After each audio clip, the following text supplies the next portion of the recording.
Hello, students. We're going to discuss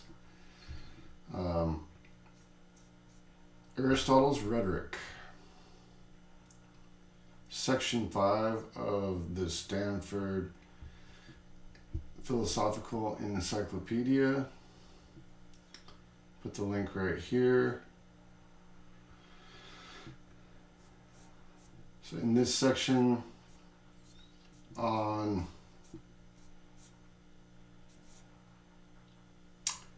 Aristotle's Rhetoric, we're going to section 5, the three means of persuasion. This is important for you because you are going to be writing a persuasive essay.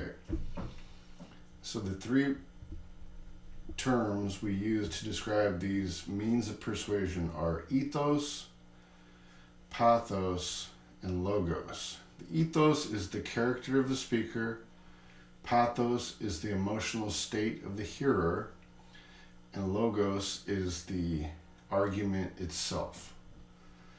All right, I was going to assign the original Aristotle. It's definitely worth reading, but it's pretty challenging as far as what I wanted you to get out of the text, but definitely it's on the syllabus, so you could check out that version of Aristotle's Rhetorics.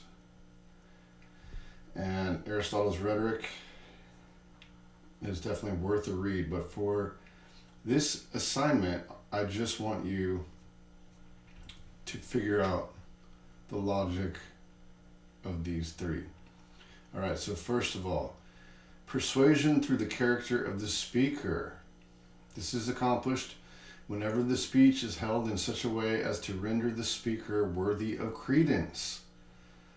So for example, if you wanted to find out why you were experiencing a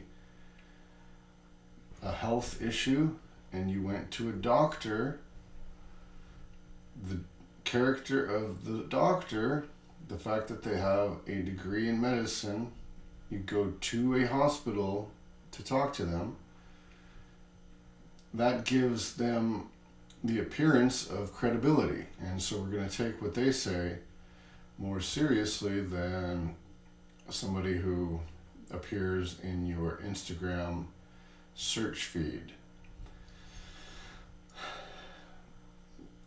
And that's completely independent of whatever it is they're saying. They could be saying the same thing, or the one could be more right than the other, but we believe people based on what we view to be credible. All right, so let's take a look. Basically, we follow trustworthy speakers more easily, but how does the speaker manage to appear a credible person? He says this has the greatest impact on the hearer's judgment. But he says they must display practical intelligence, prudence, or competence. They must have a virtuous character and goodwill, for if they displayed none of them, the audience would doubt if they were able to give good advice at all. All right, so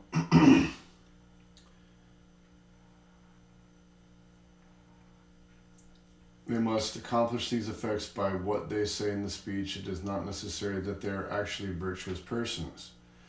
This is all about appearance, and this is why Aristotle's Rhetoric is kind of controversial, because it can be used to... Persuasion is just persuasion. It's not necessarily good or bad. You can persuade people to do bad things.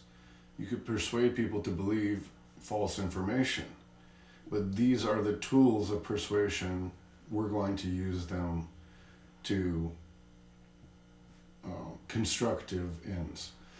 Okay, the second, this is ethos. The character of the speaker is ethos. The second one is pathos, and this is the emotions of the hearer. And so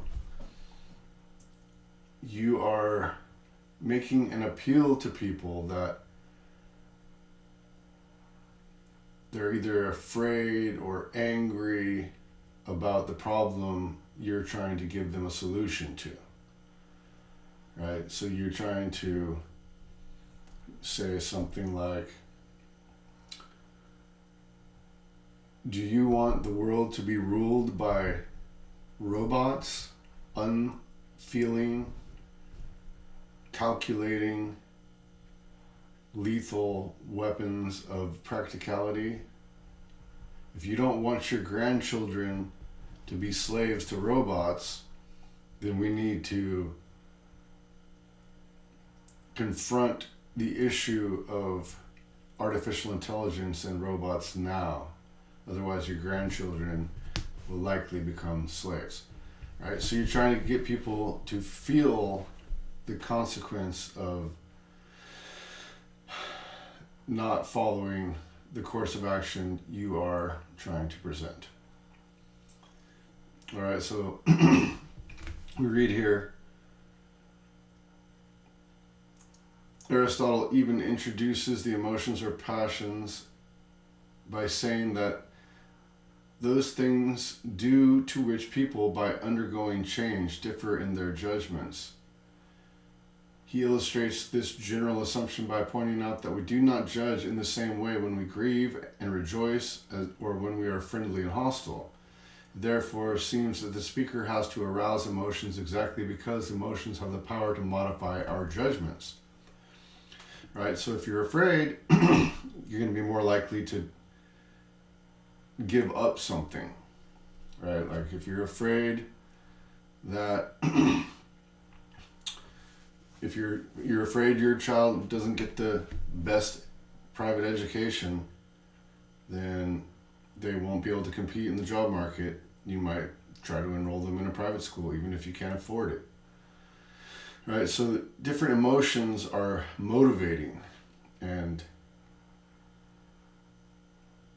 again, these things can be used for nefarious purposes or for constructive purposes. We want to use them for positive ends, constructive ends, but we're really just looking at how they work. Okay. This bottom section, how is it possible for the orator in the first place to lead the audience to feel a certain emotion? After all, the technical means of persuasion are restricted to what the speakers say in the speech. It is remarkable that Aristotle's treatment of several types of emotion is based on the definition of each type of emotion. So Aristotle does go into great length to describe these different emotions, and this, some people see this as kind of like the antecedent to psychology, especially since he's talking about using that emotion to motivate people's actions. He says, let, for example, anger be defined as desire accompanied with pain for conspicuous revenge for a conspicuous slight that was directed against oneself or those near to one, when such a slight is undeserved. Okay, so anger can be motivating, fear can be motivating, and this is kind of at the root of why social media algorithms work the way they do and why people probably have become more polarized in the era of social media, because the attention that is gained from making people angry or scared is a lot.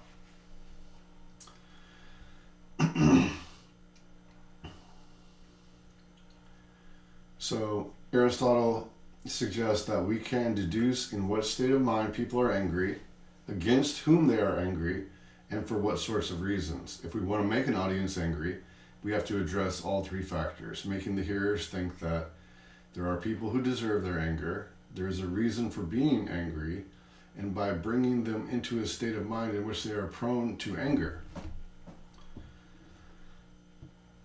Again, anger can be useful. There are plenty of problems in the world that could make people angry for good reason. let's take a look at the third final element of persuasion, which is the argument itself, or logos. Ethos, character of the speaker; pathos, emotion in the hearer; and logos, the argument itself. So this is what you worked on in your last essay, the argumentative essay, where the logic of what you're saying, the evidence that you're providing, that is the basis of your ability to bring people to your side of the argument.